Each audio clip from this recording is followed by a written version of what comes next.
বিএনপিকে এত সহজে তুড়ি মেরে উড়িয়ে দেওয়া যায়। বিএনপি প্রমাণ করেছে, প্রতিবার প্রমাণ করেছে যে বিএনপি সেই ধ্বংসস্তূপ থেকে জেগে উঠতে জানে। প্রেসিডেন্ট জিয়া রহমান সাহেবের শাহাদাতের পরে অনেকে ভাবলো বিএনপি শেষ, বিএনপিকে আর খুঁজে পাওয়া যাবে না, কিন্তু সেই বিএনপি আবার আমাদের দেশনেত্রী বেগম খালেদা জিয়ার নেতৃত্বে আমাদের ছাত্র নেতা যুব নেতাদের সঙ্গে নিয়ে আবার বিএনপি জেগে উঠেছে। আবারও পরবর্তীকালে আঘাত এসেছে। এই যে 15 বছর প্রতিটি মুহূর্তে বলা হয়েছে বিএনপি শেষ।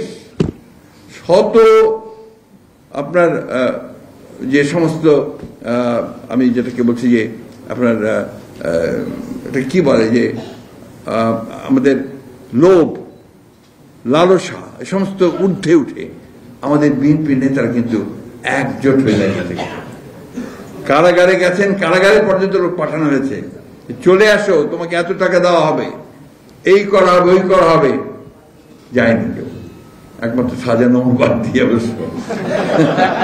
তো আর কেউ না, কেউ যায়নি।